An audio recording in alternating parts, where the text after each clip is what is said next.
प्यारे बच्चों नमस्कार। बीपीएससी टीआरई 3.0 का जिन बच्चों ने एग्जाम दिया था उनका सिलेक्शन हो चुका, उनके लिए अब काउंसलिंग की डेट भी आ चुकी है। जी हाँ, देखिए नोटिफिकेशन जारी किया गया है, साफ साफ लिखा है बीपीएससी के द्वारा आयोजित प्रधानाध्यापक भर्ती परीक्षा, जिसका नोटिफिकेशन संख्या 26/2024 है, और साथ ही साथ विद्यालय भर्ती परीक्षा टीआरई 3.0 जिसका नोटिफिकेशन संख्या 22/2024 है। उन सभी बच्चों को काउंसलिंग डेट जारी की जा चुकी है। काउंसलिंग की 3 डेट हैं, 5 फरवरी, 6 फरवरी, 7 फरवरी। आप लोगों को उपस्थित कहां होना होगा? दशरथ मांझी श्रम एवं नियोजन अध्ययन संस्थान में आपको उपस्थित होना होगा। आपकी डेट क्या क्या है, आप अपनी डेट्स को देख लीजिएगा। जो प्रधानाध्यापक वाले बच्चे हैं और प्राइमरी वाले बच्चे हैं, जिन्होंने प्रधानाध्यापक के लिए अभ्यर्थियों ने किया था और साथ ही साथ प्राइमरी के लिए, तो उनके लिए आपका 5 फरवरी डेट रखी गई है। 6 फरवरी जो डेट रखी गई है वो वर्ग 6 से 8 और वर्ग 9 से 10 के सभी विषयों के लिए रखी गई है। और 7 फरवरी जो डेट है वो पीजीटी वर्ग के लिए, जो 11 से 12 वर्ग है हमारा, उसके विषय भी आप लोगों के सामने परिलक्षित हो रहे हैं, यहां पर रखी गई है। अब आप लोगों को क्या क्या डॉक्यूमेंट लेकर के जाने हैं, डॉक्यूमेंट को नोट कर लो, बिल्कुल भी गलती नहीं करनी। सबसे पहला डॉक्यूमेंट क्या आना है भाई? सबसे पहला डॉक्यूमेंट ये आना है कि आप लोगों को अपना एक जो आपका एडमिट कार्ड मिला था बीपीएससी का, वो लेकर के जाना है, प्लस एक और एडमिट कार्ड जिस पर आपका सिग्नेचर हो, उसको बोलते हैं स्वयं प्रमाणित या सेल्फ अटेस्टेड। ठीक है भाई, तो 2 हो गए। फिर इसके बाद नंबर 2 पर लिखा आधार कार्ड, एक तो मूल प्रति प्लस उसकी फोटोस्टेट फोटोकॉपी जिस पर आपके अपने सिग्नेचर हो, ये लेकर के जाने। नंबर 3 वाले पॉइंट को ध्यान से समझना। आपके जितने भी शैक्षणिक प्रमाण पत्र हैं, जो भी आपकी डिग्रीज हैं, डिप्लोमाज हैं या जो भी मार्कशीट्स हैं, उन सब की मूल प्रति होनी चाहिए, उन सब की एक फोटोकॉपी होनी चाहिए। इसके अलावा सबसे इंपॉर्टेंट, आपने वेबसाइट पर फॉर्म भरते समय अपनी फोटोकॉपी है उसको स्कैन करके भेजा था आपने, अपलोड किया था, उसको वेबसाइट ने, आयोग ने दोबारा अपना वाटरमार्क लगा करके बीपीएससी ने अपलोड किया है, आपको वो डाउनलोड करने हैं और एक सेट पूरा उसका भी होना चाहिए। तो एक तो आपके पूरे के पूरे डॉक्यूमेंट की ओरिजिनल आपके पास सेट होना चाहिए, एक उसका सेम टू सेम फोटोकॉपी जिस पर आपके सिग्नेचर हो, मतलब स्वयं प्रमाणित, और तीसरा आयोग के वाटरमार्क की फोटोस्टेट। ये कहां से मिलेगा आपको? वेबसाइट से आप डाउनलोड कर लेंगे, साफ साफ लिखा हुआ है। पॉइंट नंबर 3 और 4 में ये लिखा हुआ है। पॉइंट नंबर 5 में आ जाइएगा। आपने सीटेट या बीएसटेट या आपने एसटेट जो भी किया है, उसका आपका जो स्कोर कार्ड है, जो आपका रिजल्ट है, वो आपको लेकर के जाना है और उसका स्वयं प्रमाणित, और ध्यान रखना ये भी आयोग की बीपीएससी की वेबसाइट से वाटरमार्क वाला लेकर के जाना है। साफ साफ लिखा हुआ है कि इसकी एक तो प्रामाणिक प्रति लेकर के जानी है, मूल प्रति लेकर के जानी है, और साथ ही साथ बीपीएससी लोक सेवा आयोग के, मतलब बीपीएससी तो लोक सेवा आयोग होता है, इसकी वेबसाइट से डाउनलोड वाटरमार्क प्रति की स्वयं अभी प्रमाणित छाया प्रति, उस पर भी आपके सिग्नेचर होने चाहिए। सिग्नेचर सेम रखने, भूल मत जाना।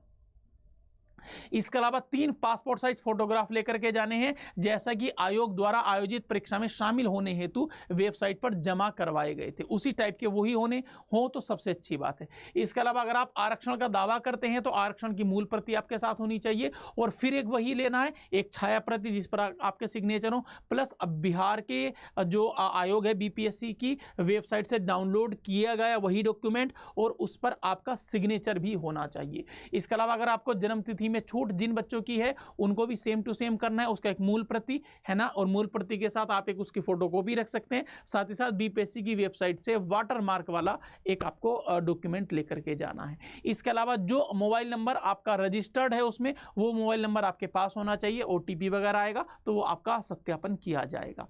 इसके अलावा अगर आप कहीं पर वर्क करते हैं, मतलब कोई ऐसे शिक्षक हैं जो कि नगर पंचायत या नगर निगम या आपका एडेड हैं आप, तो वहां से आप लोगों को एक आपका जो है एक रिटर्न में लेकर के जाना पड़ेगा। एक पेपर क्या लिखा है देख लो भाई, आपका पंचायती राज नगर निकायों के नियुक्त शिक्षक और आयोग के द्वारा अनुशंसित अभ्यर्थी अपने नियोजन इकाई से, जहां से आप लोगों का सिलेक्शन हुआ है, जिन्होंने आपको नियुक्ति दी है, उनसे अनापत्ति प्रमाण पत्र जिसको बोलते हैं एनओसी, नो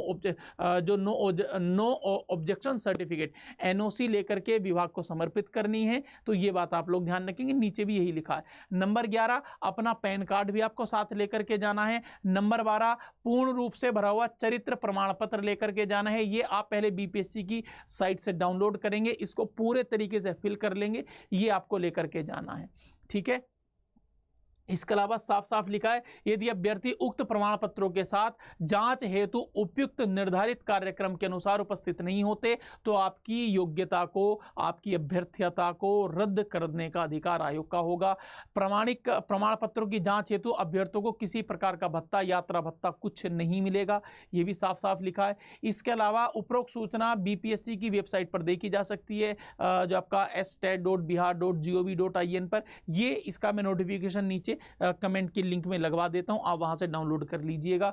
इसके अलावा अगर आप बात करोगे तो ये सारी चीजें आप लोगों के सामने ही है, और साथ में आपको ये भी दिया है कि आपको किस टाइप से बस अच्छा दिया तो होगा, हाँ, सत्यापन प्रमाण पत्र। तो ये एक ऐसा फॉर्म होगा, यहाँ पर आप अपना फोटो चिपकाएंगे, यहाँ पर पासपोर्ट आकार की अद्यतन हस्ताक्षरित कैसे करते हैं, जैसे यहाँ पर फोटो तो आधा सिग्नेचर फोटो पर होता है और आधा सिग्नेचर फोटो से बाहर होता है। इसमें अपनी आप बेसिक जानकारी है वो डिटेल भर देंगे, आपका नाम वगैरह हो जाएगा यहाँ पर, ठीक है, आपका वर्तमान पता हो जाएगा, घर का पूरा पता हो जाएगा, 5 वर्षों में जहाँ पर आप आवास एक जगह, बाकी ये सारी चीज़ आप एक बार पढ़ लीजिएगा। देख लेते हैं लिखा क्या आपका, पिछले 5 वर्षों के दौरान उन स्थानों के ब्यौरे दो आवास अवधि सहित जहां आपने एक समय में 1 वर्ष से अधिक अवधि के लिए निवास किया हो। 21 वर्ष की आयु पूरा करने के बाद यदि आपने पाकिस्तान सहित अन्य देशों में 1 से अधिक चलिए तो पाकिस्तान वालों के लिए, बाकी आप जहां भी रहे होंगे आपको वहां अपने ब्यौरे देने होते हैं। इसके अलावा आपका आवास का पूरा पता वगैरह हो गया। तो ये सारी चीज़ आप लोगों के सामने है, आपकी नेशनलिटी क्या है, जन्म स्थान क्या है, व्यवसाय वगैरह क्या है, ये सारी एक नॉर्मल जानकारी, आपकी सामान्य जानकारी है, जन्म तिथि वगैरह, ठीक है। तो सारी देख लेंगे। नीचे आपका होता है कि क्या आप पर कोई कभी गिरफ्तार किया गया है, मुकदमे चले हैं या नहीं चले, तो ये सब साधारण आपकी व्यक्तिगत जानकारी है, सिग्नेचर वगैरह आप करके इसमें जाएंगे। तो ये पूरी इस आपके सामने चीज़ें हैं।